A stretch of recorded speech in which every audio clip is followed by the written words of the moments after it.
아직도 여름 더위가 극성인 것 같습니다. 에어컨을 켜도 이게 더운 건 어찌할 수 없는 것 같습니다. 8월 중순이 되면 그래도 아침 저녁으로 아주 약간 시원한 바람이 불어올 것을 기대되는데 그래도 이 가을이 살금살금 우리 곁을 다가오는 것 같습니다. 한국은 이 8월 중순만 되더라도 이 계절이 확 바뀌어서 싸늘한 가을 냄새가 드는데 상하이는 아직 그런 느낌이 좀 없는 것 같습니다. 그럼에도 가을이 분명히 올 것으로 믿기 때문에 여러분 더운 계절을 잘 견뎌내시기 바랍니다. 특별히 코로나 다시 유행하는 중인데 잘 견뎌내시기 바랍니다. 자, 오늘 우리는 마태복음 5장 1절에서 10절까지 읽었습니다. 이 오늘 말씀이 들어있는 마태복음 5장부터 7장까지를 우리는 산상설교라고 부릅니다. 이 산상설교는 예수님이 산에서 설교했다고 붙여진 이름인데요. 예전에는 산상수훈이라고도 했습니다. 아주 뛰어난 가르침이기 때문에 수훈이라는 이름이 붙여진 것입니다. 오늘 말씀은 예수님의 산상설교 가운데 첫 시작 부분입니다. 이 부분도 별명이 있는데요. 그것은 팔복설교라는 별명이 있습니다. 예수님이 8가지 복에 대해 말씀하셨다고 붙여진 이름입니다. 자, 예수님이 사역하실 때 예수님이 가시는 곳마다 많은 사람들이 모여들었습니다. 오늘 본문에도 예수님이 갈릴리 어느 작은 산에 오르셨는데 거기에도 많은 사람들이 예수님을 보러 왔습니다. 어떤 사람들이 모여들었을까요? 이 복음서를 쭉 살펴보면은 그들이 어떤 사람들인지 대략 알 수 있는데요. 그들 대부분은 삶이 고단한 사람들이었습니다. 죄책감에 눌린 사람들, 외로운 사람들, 불치병에 걸린 사람들, 염려와 근심에 찌든 사람들, 불안에 시달린 사람들이었습니다. 심지어 죄인으로 취급받던 사람들도 그 무리 안에 있었습니다. 인생을 살면서 참 복이 없어 보이는 사람들이었습니다. 그 사람들이 예수님이 가시는 곳마다 줄곧 예수님을 따라다녔습니다. 자, 그들이 예수님을 따라다니는 것은 무엇 때문일까요? 어떤 사람은 예수님이 기적을 통해 먹을 것을 주시기 때문에 그 먹을 것을 얻어 먹으려고 따라온 사람도 있었을 것입니다. 또 어떤 사람은 예수님이 기적을 통해 병을 고치신다는 것을 알기에 자신도 그 병 고침을 받기 위해 예수님께 나온 사람도 있었을 것입니다. 하지만 대부분 사람들은 세상살이가 고달파서 예수님에게서 위로의 말씀을 듣기 위해 예수님께 나왔습니다. 당시 이스라엘은 로마 제국의 식민지였는데요. 로마 제국의 식민지로 살아간다는 것은 참 고달픈 일이었습니다. 이 없는 살림 가운데 세금으로 뜯기고 또 이 모양 저 모양으로 수탈을 당하며 착취를 당하며 살아갑니다. 하루하루 살아가는 것이 걱정인 사람들. 그렇다고 누가 그들에게 다가와서 따뜻한 위로의 말을 전해주는 것도 아니었습니다. 당시 백성들의 지도자 역할을 하던 이 바리새인들이나 사두개인들은 그런 사람들을, 그 무리들을 별로 좋아하지 않았습니다. 그리고 그들을 가까이 하지 않았습니다. 예수님에게 찾아온 그 무리들은 바리새인이나 사두개인들의 관점에서 보면 멀리해야 할 사람들이에요. 죄인들, 정결하지 못한 사람들, 제대로 율법을 지키지 않는 사람들, 또 병든 사람들, 사회에서 없어지면 좋을 것 같은 사람들이었습니다. 그런데 예수님은 그들을 멀리하지 않으셨습니다. 오히려 그들을 가까이 하셨어요. 예수님은 그들과 함께 밥을 먹기도 하고 또 그들의 얘기를 들어주기도 하고 그들의 아픔을 어루만져 주시기도 하셨습니다. 심각한 병에 걸린 사람들, 평생 고통 속에 살아가야 될 사람들을 치료해 주시기도 하시고 죄를 지어서 사람들이 가까이 하지 않던 이 세리와 죄인들, 그들과 함께 어울려 주셨습니다. 염려에 찌들어서 웃을 일이 없던 사람들의 어깨를 툭툭 치시면서 힘을 내라고 위로해 주시기도 하셨습니다. 그들은 주님이 베푸시는 이 치유와 용서와 또 마음을 어루만져 주시는 위로의 말씀에 깊은 감동을 받고 주님을 따라오는 것입니다. 자, 그런데 어느 날 예수님이 이 갈릴리 지역의 어느 산에 오르셨습니다. 낮은 산이었던 것 같아요. 제가 예전에 상하이에 처음 와서 상하이에도 산이 있다고 해서 가보니까 겨우 해발 90m였습니다. 제가 등산화를 신고 가지 않은 것이 얼마나 다행했는지 모릅니다. 다른 사람들은 슬리퍼 신고 오더라고요. 등산화 신고 갔으면 얼마나 망신당할 뻔했습니까? 자, 이스라엘은 근데 가면은 이 팔복산이라는 산이 있습니다. 굉장히 낮은 산인데 저는 가보진 않았지만 가본들에 의하면 산이라기보다는 낮은 언덕이라고 말합니다. 그 언덕에 이제 14세기에 건축된 이 팔복교회도 있다고 합니다. 여하튼 예수님이 그 산에 오르셨을 때 무리들도 예수님을 따라 그곳에 모여들었습니다. 그들 속으로는 이번에 예수님은 어떤 말씀으로 우리에게 위로해 주실까 기대했을 것입니다. 예수님이 이번에 그들에게 주신 위로의 말씀은 복의 선포였습니다. 복이 있나니, 복이 있나니, 너희들에게 복이 있나니, 너희들에게 복이 있나니, 연속으로 8번 복이 있나니를 선포하시는 것입니다. 자, 3절부터 계속되는 이 복이 있나니 시리즈가 8번 반복되는데요. 마치 국어의 대꾸법처럼 같은 형식의 문장이 계속 반복됩니다. 한번 3절을 볼까요? 3절 심령이 가난한 자는 복이 있나니 천국이 그들의 것이며. 자, 이 문장 형식이 계속 반복되는데요. 중간에 이 복이 있나니 요 말이 축이 되어서 앞쪽과 뒤쪽의 문구가 바뀔 뿐 동일한 구조의 문장이 계속 반복됩니다. 4절을 보면요. 애통하는 자는 복이 있나니 그들이 위로를 받을 것이며. 이렇게 복이 있나니가 기본 뼈대를 이루는 구조가 8번 반복이 됩니다. 그래서 이 선언문을 가리켜 팔복 설교라고 말합니다.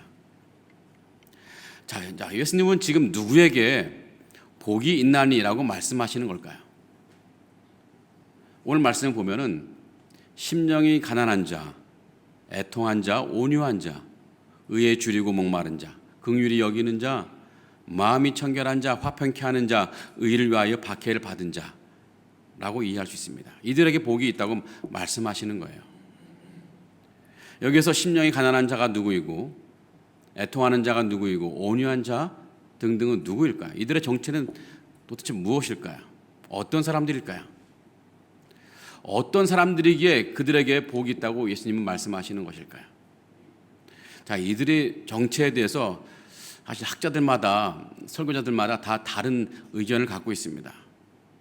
그래서 가령 심령이 가난하다는 것, 이것에 대해서 어떤 사람은요 영적으로 갈급한 상태를 의미한다고 말하기도 합니다. 어떤 사람은 자신의 힘으로는 아무것도 할 수 없는 무능한 상태를 의미한다고 말하기도 하고요. 또 어떤 사람은 하나님 앞에서 자신이 죄인됨을 인정하는 그 상태를 가리킨다고 말합니다. 이것이 심령이 가난하다는 거예요. 또 애통하는 자에 대한 의견도 다양한데요. 어떤 사람은 자기 죄를 깨닫고 회개하는 사람이라 말하기도 하고, 또 어떤 사람은 이 애통하는 것이 눈물로 기도하는 모습이라고 말하기도 합니다. 다 달라요. 통일된 의견이 없어요.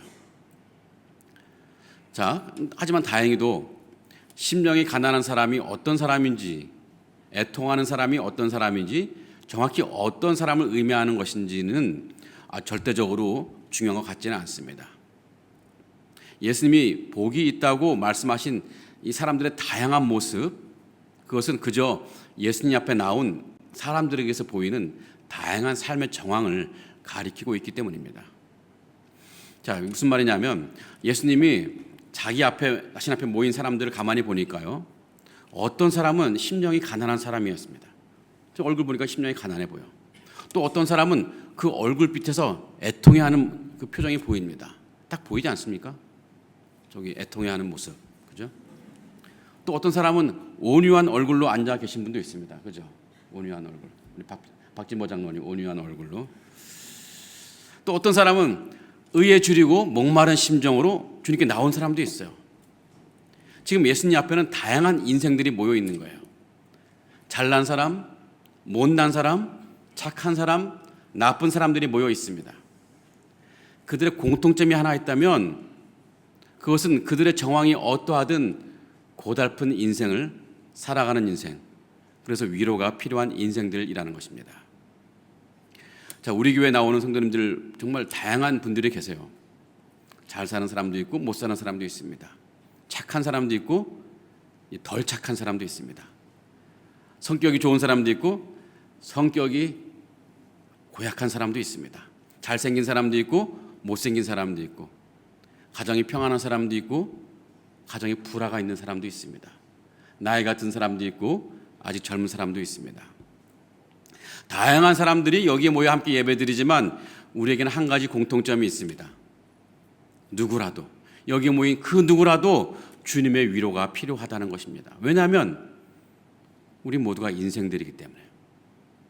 인생은 누구라도 그 안에 아픔과 고민이 있습니다. 아무리 겉이 화려해 보인다 할지라도 가슴 깊은 곳으로 파고드는 쓰라린 아픔이 있어요. 아무 걱정 없어 보이는 인생도 내면 깊은 곳에서는 어딘지 모르게 불안함이 도사리고 있습니다. 그래서 나이 든 사람이나 젊은 사람이나 큰 차이가 없어요. 저마다 가슴에 하나 둘쯤은 이 아픔이나 근심이 있고 또 남에게 말하지 못할 죄책감이 그 가슴 깊은 곳에 도사리고 있습니다. 그러기에 우리 모든 세상이 주지 못하는 위로가 필요한 사람들입니다. 자, 예수님은 예수님 옆에 나온 다양한 사람들을 향해 이제 말씀하십니다. 사람들아, 너희에게 복이 있다. 너희에게 복이 있나니. 너희에게 복이 있단다. 주님은 주님 앞에 나온 사람들에게 복을 선포하시는 것입니다. 나가 그들에게 이 복을 약속하시는 거예요. 이 복을 약속하셨는데 과연 이 복의 약속은 성취될 수 있을까? 만약 성취될 수 없다면 예수님의 그 복의 선포 약속은 그냥 말에 불과할 것입니다. 하지만 예수님은 충분히 이 복의 약속을 성취하실 수 있는 분입니다. 왜냐하면 예수님은 복의 근원이신 하나님이시기 때문입니다.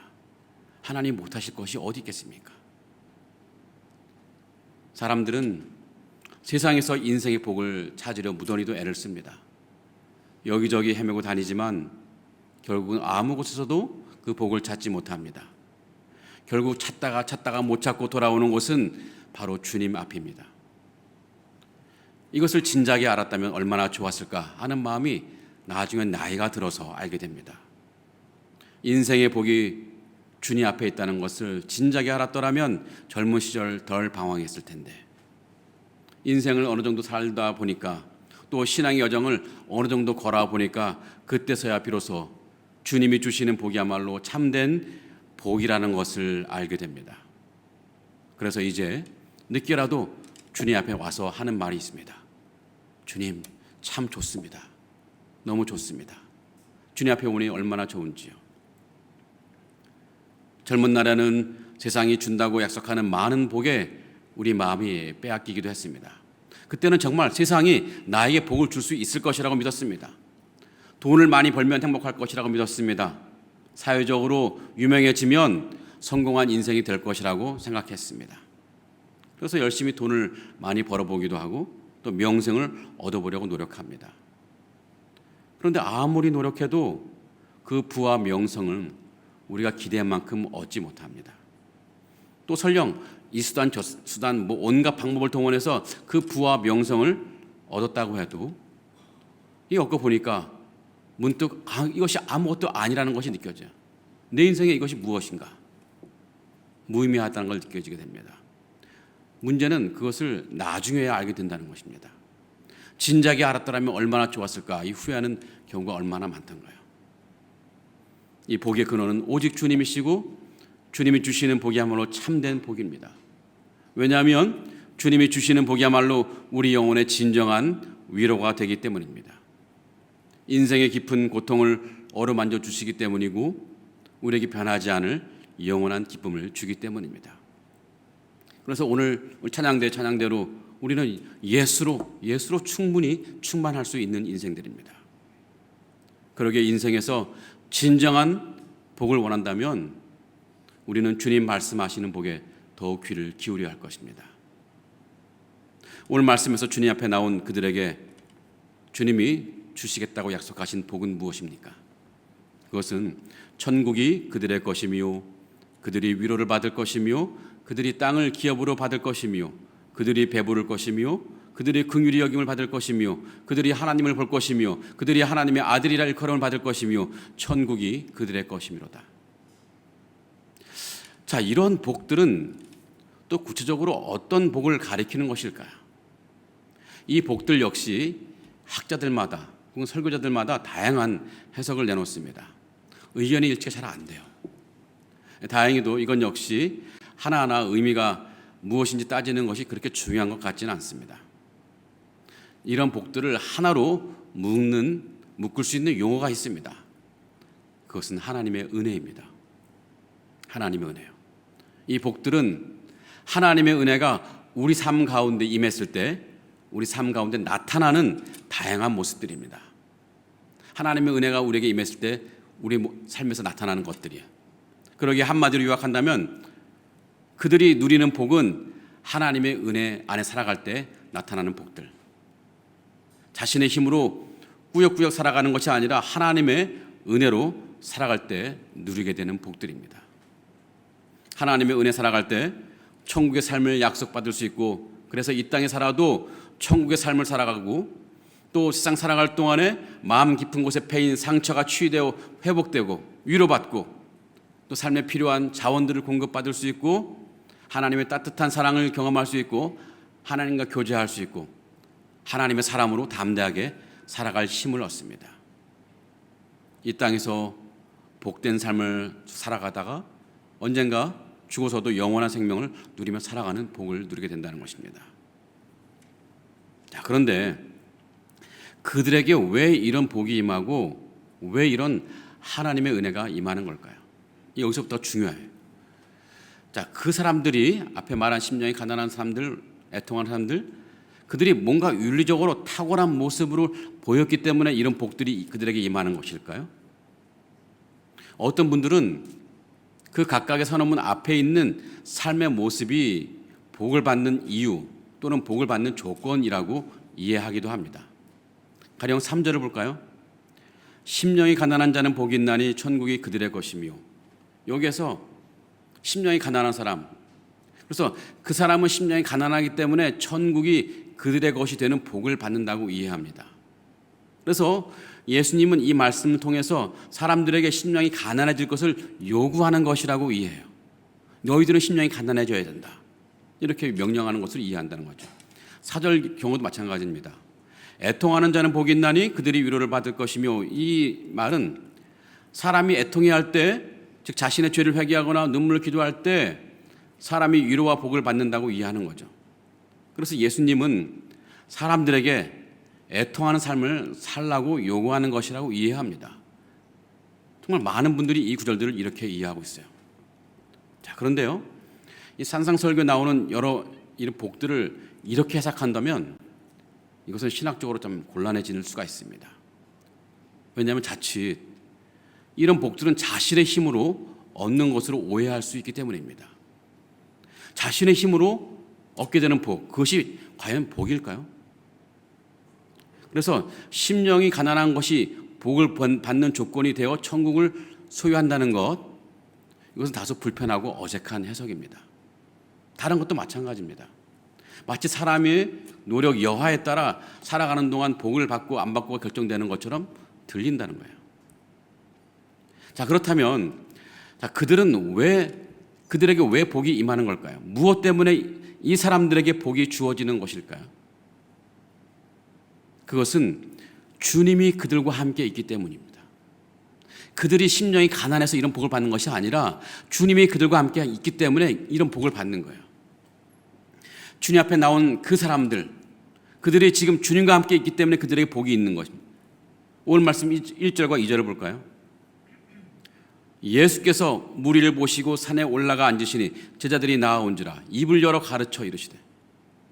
이 말씀은 지금 주님이 주님 앞에 나온 제자들에게 하신 말씀이에요. 자, 주님이 세상에 오셔서 하나님 나라가 시작되었고 이제 사람들이 그 하나님 나라에 들어가기 시작합니다. 구원을 받기 시작하는 거예요. 자, 그런데 그 하나님 나라로 들어가는 통로가 누구냐면 바로 예수 그리스도입니다. 구원의 통로가 누구냐면 바로 예수 그리스도입니다. 예수 그리스도 앞에 나와서 예수 그리스도를 믿으면 하나님 나라에 들어가고 또 구원을 받게 되는 거예요. 하나님의 은혜를 누리며 살아가는 하나님 백성이 되는 것입니다. 이것이 그들에게 주어지는 복의 이유이지 그들의 삶의 모습이나 태도가 복의 이유가 되는 것이 아니라는 거예요. 그래서 심령이 가난한 자는 복이 있나니 천국이 그들의 것이며의 의미는 이렇습니다. 너희들 가운데 심령이 가난한 사람들이여, 심령이 가난하다고 너무 괴로워하지 말아라. 내가 이제 너희와 함께 있으니 너희에게 복이 있을 것이다. 천국이 너희들의 것이 되는 복이 너희들에게 주어질 것이다. 그 다음도 마찬가지예요. 어떤 문제로 애통해하는 사람들이 있습니다. 그냥 정말 슬픈 일로 고통스러워하는 거예요. 주님이 그렇게 그분에게 말씀하시는 거예요. 삶의 여러 문제로 애통해하는 사람아, 얼마나 힘들게 살아가고 있느니. 하지만 이제는 괜찮다. 내가 너희들에게 위로가 되어주겠다. 너희들은 나와 함께 있으니 너희들은 그래서 하나님의 백성이니 충분히 위로받을 자격이 된단다. 이제는 더 이상 염려하지 말아라. 주님이 그들과 함께 하시기 때문에 삶의 정황이 어떠하다 할지라도 복을 누리는 사람이 될 것이라는 약속을 지금 그들에게 주시는 거예요. 성도 여러분, 우리도 그렇습니다. 우리가 하나님의 복을 받고 하나님의 은혜를 누리는 것은 우리가 복을 받을 만한 어떤 일을 해서가 아닙니다. 사실 사람이 복을 받을 만한 일을 한다면 얼마나 하겠고, 또 사람이 죄를 짓는다면 얼마나 죄를 많이 지을 수 있겠습니까? 그 복을 받을 만한 행위와 죄를 짓는 행위, 그 간격이 얼마나 될까요? 주님 앞에서는 아무런 차이가 없는 간격일 것입니다. 늘 말씀드리자면 그 차이는 도토리 키재기입니다. 여러분, 도토리 가운데 어떤 도토리는 다른 도토리보다 1mm만큼 더 큰데 그것 때문에 사람의 선택을 받게 되고, 또 어떤 도토리는 다른 도토리보다 1mm만큼 더 작아서 사람의 선택을 받지 못하는 그런 경우는 없습니다. 사람의 눈에는요, 그 1mm 작은 것이나 큰 것이나 모두 똑같은 작은 도토리에 불과하고, 그래서 모두 한 바구니에 넣을 만한 도토리에 불과합니다. 우리가 선한 일을 한다고 주님의 은혜가 더 임하고, 우리가 선한 일을 하지 못했다고 주님의 은혜를 덜 받는 것은 결코 아닙니다. 주님은 어느 인생이라도 그저 주님 앞에 나올 때 그들에게 복을 주시고 은혜를 주시는 것입니다. 그들의 삶이 어떠하든지 간에 주님 앞에 나온 사람들, 주님은 그들에게 은혜를 베푸신다는 거예요. 자, 성경에는 예수님 앞에 나온 사람들이 예수님에게 은혜를 받고 복을 받는 이야기가 굉장히 많이 나옵니다. 12년간 혈루증을 앓았던 여인이 있었습니다. 벽을 치료하느라고 자신의 시간과 재산을 다 허비했지만 아무런 변화가 없었습니다.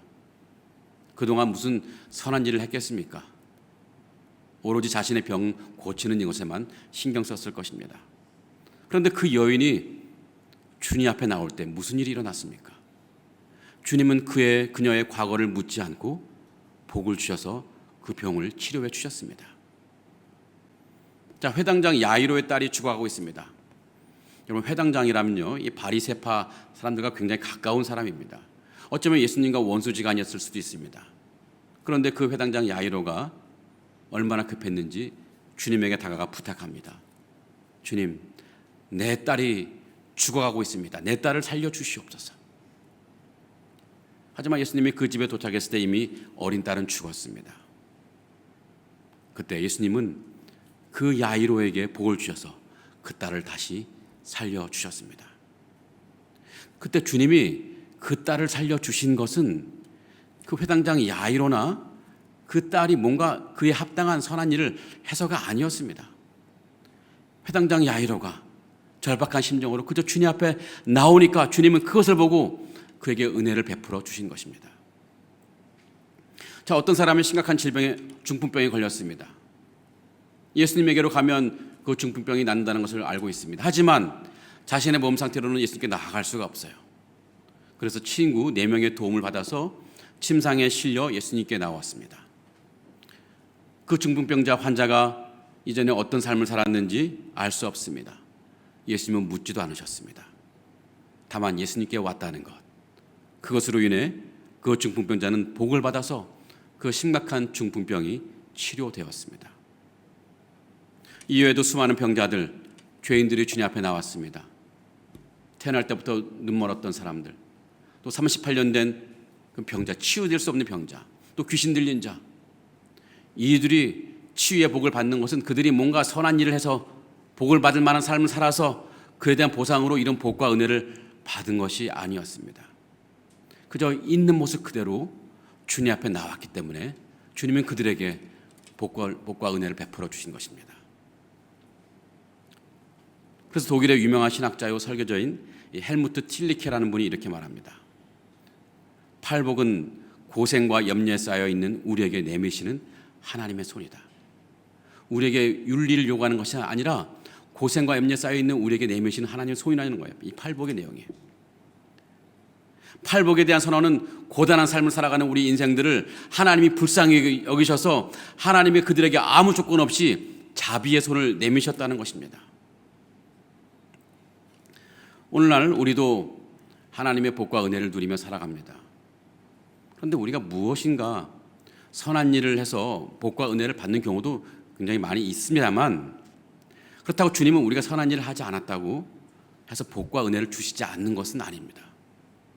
비록 우리 삶이 초라하고 우리 몸속에, 우리 마음속에 죄의 때가 더덕더덕 붙어 있고 우리 삶에 아무런 공로가 없다 해도 그저 우리가 주님 곁에 머물러 있을 때, 우리가 주님 앞에 나와서 주님 곁에 머물러 있을 때 주님은 우리에게 자비의 손을 내밀어 주시는 것입니다. 우리 가운데 이런 자비의 손에 잡혀본 사람들이 얼마나 많이 있던가요? 나 같은 죄인에게 왜 하나님은 이런 자비를 베푸실까? 의문을 품는 사람이 얼마나 많던가요? 저 역시 마찬가지입니다. 저는 자비를 받을 만한 자격이 없는데 주님은 수많은 자비를 저에게 베푸셨습니다. 하나님은 주님께 나온 우리를 우리의 상태와 관계없이 하나님의 은혜로 붙드시는 분이십니다. 다만 우리가 그것을 깨닫지 못할 뿐이에요. 우리가 어린 시절에, 아기 시절에 막 열이 나서 밤새 끙끙 앓을 때가 있었을 것입니다. 그때 우리 어머니들은 어떻게 하셨습니까? 밤새 뜬 눈으로 밤을 새면서 물수건으로 우리의 머리와 몸을 식혀 주셨습니다. 그때 우리는 밤새 어머니가 그 수고를 하셨는지 안 하셨는지 알지를 못해요. 하지만 우리가 알든 모르든 우리 어머니들은 우리의 머리에, 우리의 몸에 차가운 물수건을 계속 닦아내시면서 우리의 열을 내리셨습니다. 하나님은 우리가 아프고 힘들어할 때 우리 곁에 계셔서 밤새워서 사랑의 물수건으로 우리를 돌보시는 분이십니다. 또 우리가 발에 걸려 넘어져야 할 수많은 장애물들을 하나님은 우리보다 앞서가 계셔서 우리가 모르는 사이에 다 치우셨던 분이십니다. 어쩌면 우리가 오늘 이 시간 우리 교회에 나오는 동안 사고가 날 만한 일도 분명히 있었을 것인데 하나님이 우리보다 앞서가 계셔서 사고의 원인을 제거하시고 우리가 무사히 교회에 올 수 있도록 인도하시는 것일 수도 있습니다. 다만 우리가 모를 뿐입니다. 하나님은 우리가 알든 모르든 자비의 손으로 우리 삶을 이끌어 가시는 분이십니다. 성도 여러분, 오늘 주님께 나온 사람들에게 복이 주어진다는 이 말씀, 하나님의 은혜가 임한다는 이 말씀은 그때 그 무리들에게만 주어지는 말씀이 아닙니다. 오늘날 우리에게도 주어지는 말씀입니다. 우리도 지금 어떤 사람들입니까? 주님 앞에 나온 사람들입니다. 비록 지난 한 주간 살아온 삶이 죄의 때가 묻어있고 때로는 또 욕심과 미움이 내 마음을 채우면서 내 인생 초라한 주간을 살아봤다 할지라도 우리는 주님 앞에 나온 사람들입니다. 우리 주님은 우리의 이 초라한 모습에 그리 신경 쓰지 않는 것 같아요. 그저 우리가 주님 앞에 나왔다는 것에 우리 주님은 모든 관심과 신경을 쓰시는 분 같습니다. 여러분, 이 탕자가 아버지께 돌아왔을 때 그 모습은 어떠했습니까? 얼마나 초라했습니까? 몸에서는 온갖 쓰레기 냄새가 진동했을 것입니다. 또 그 얼굴은 죄에 찌들려서 흉측한 얼굴이었을 것입니다. 하지만 그 아버지는 이 탕자의 초라한 모습, 또 쓰레기로 진동하는 냄새, 또 얼굴에 배인 이 죄의 모습, 그런 것을 전혀 마음에 두지 않았습니다. 그저 아들이 돌아왔다는 것이 너무나 기뻤습니다. 그래서 그 기쁨에 어쩔 줄을 몰라서 탕자를 껴안고 입 맞추고 잔치를 벌여줍니다. 하나님은 우리가 하나님 곁에 와서, 하나님 앞에 나와서 하나님 곁에 머무는 것만으로도 우리가 너무나 사랑스러우실 것입니다. 비록 우리 안에는 탐욕과 죄가 가득하다 할지라도, 우리 심성이 죄로 가득하다 할지라도, 그럼에도 불구하고 하나님은 우리가 하나님 곁에 있을 때 하나님은 우리가 너무나 사랑스러워서 어찌할 바를 모르시는 그런 분이십니다. 그러게 우리 인생 살아가는 동안에 우리가 해야 될 것은, 우리가 하나님의 복을 누릴 수 있는 너무나 좋은 길은 우리가 주님께 더 가까이 나아가고 또 주님 곁에 늘 머무는 것입니다. 주님 곁을 떠나지 않는 것입니다. 내 삶이 고단하고 어려운다 할지라도 어떤 상황에서도 주님 곁을 떠나지 않는 것, 그것이 주님의 복과 은혜를 받으며 살아가는 너무나 중요한 길입니다. 성도 여러분, 우리 중에 삶의 고통이 찾아와서 우리 삶이 흔들려 본 경험이 있죠.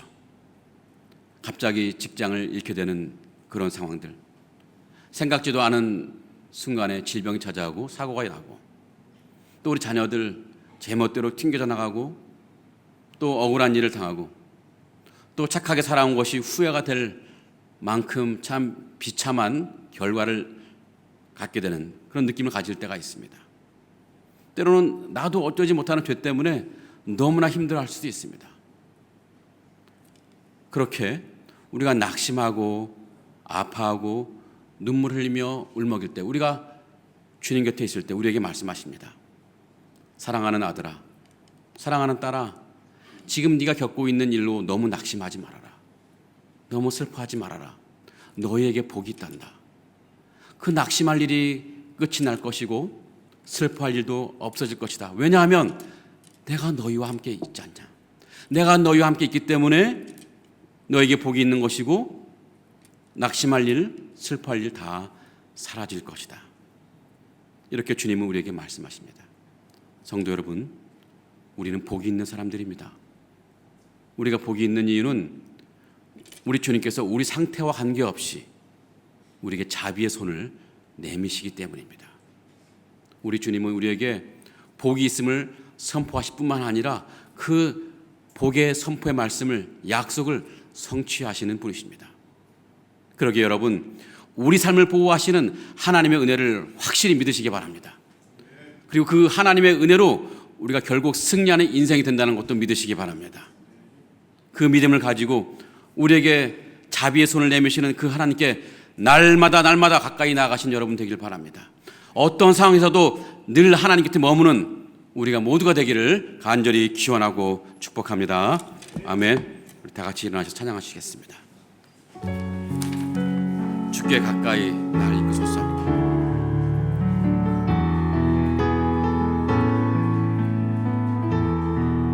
주께 가까이 날 이끄소서. 간절히 주님만을 원합니다. 채워주소서. 주의 사랑을 진정한 찬양 드릴 수 있도록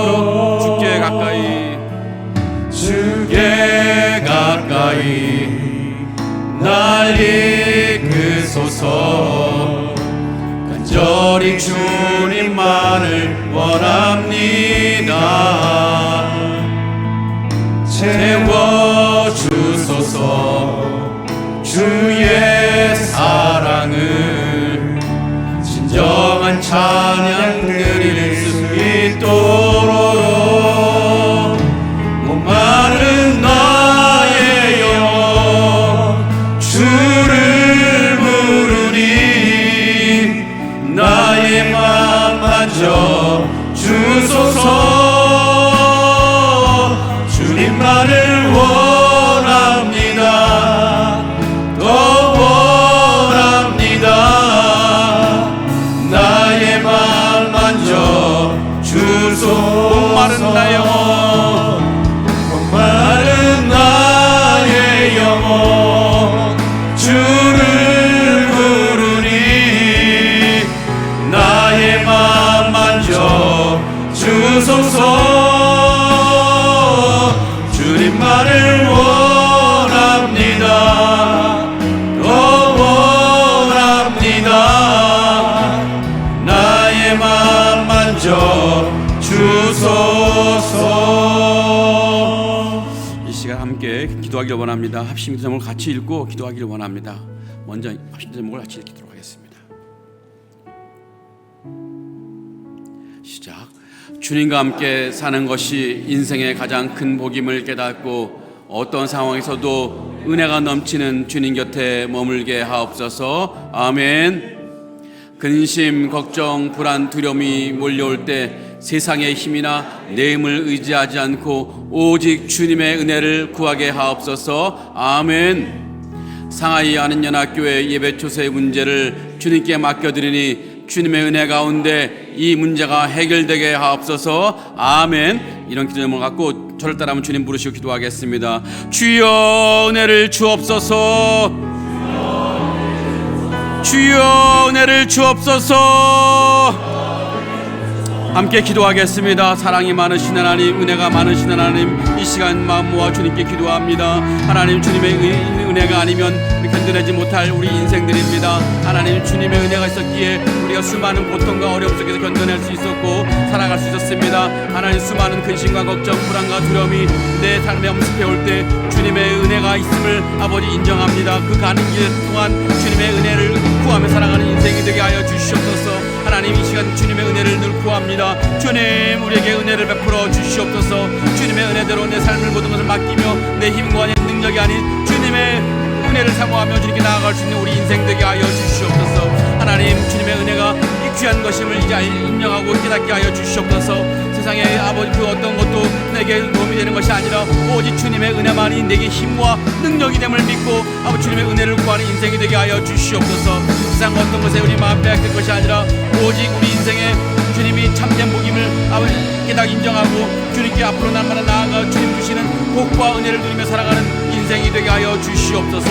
어떤 상황에서도 주님의 은혜 그늘 알게 하시고 그 그늘 아래서 주님과 함께 살아가는 인생이 되게 하여 주시옵소서. 하나님, 주님의 은혜 속에 살면 내 몸을 맡기며 내 마음을 맡기며 살아갈 수 있도록 내 아버지 내 믿음을 허락해 주시고 인도해 주시옵소서. 하나님, 우리 교회를 사랑하시고 은혜 베풀어 주시옵소서. 하나님, 주님의 은혜가 아니면 버틸 수 없는 교회입니다. 하나님, 우리 간절히 외쳐오르면 이 모든 기도 제목들이 있습니다. 예배 추서 관련된 모든 문제를 주님이 다 아시오니 하나님, 우리를 불쌍히 여겨주시고 자비를 베풀어 주시고 우리가 주님 곁에 가까이 나아오니 하나님, 주님 계획 가운데 사는 길로 우리를 이끌어 주시옵소서.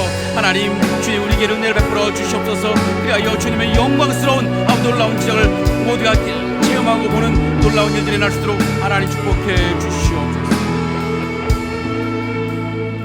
능력과 은혜가 무한하신 우리 주 하나님, 우리 인생 살아가는 동안 주님의 은혜가 아니면 견뎌내지 못할 수많은 길을 우리가 수없이 걸어왔습니다.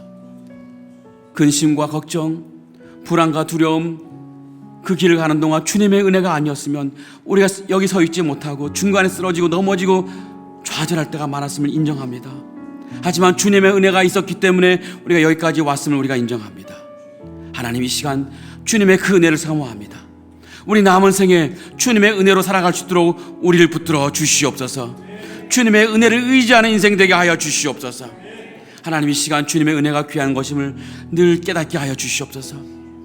세상 그 어떤 것에 우리 마음을 빼앗길 것이 아니라 그 어떤 것에 우리 마음을 의지하는 것이 아니라 오직 우리 인생의 참된 복의 근원이신 주님을 의지하되 그 주님 앞에 날마다 앞으로 나아가서 주님 곁에 머물며 주님이 주시는 복과 은혜를 누리며 살아가는 인생 되게 하여 주시옵소서. 어떤 상황에서도 어떤 고초가 온다 할지라도 주님의 그 은혜 그늘 안에 있게 하시고 그 그늘 아래서 주님과 함께 영원토록 살게 하여 주시옵소서. 하나님, 우리 상하이 하는 연합교회도 하나님 놀라운 은혜를 베풀어 주시옵소서. 주님의 은혜가 아니면 하루도 버틸 수 없는 교회입니다. 하나님, 그리하여 주님께 은혜를 구하오니 하나님, 예배 초소와 관련된 모든 문제들, 또 앞으로 이 교회가 나아가야 할 모든 사역의 방향들, 또 이 교회에 속한 모든 성도님들의 모든 문제들 하나님께서 불쌍히 여기시고 자비를 베풀어 주시옵소서. 주님의 교회 가운데 우리 교회와 모든 성도님들의 삶을 선한 길로 이끌어 주시옵소서. 그리하여 주님께서 이끄시는 그 길로 우리가 따라갈 때 정말로 살아계신 하나님을 우리가 고백하고 인정하는 그날이 돌아올 수 있도록 축복해 주시옵소서.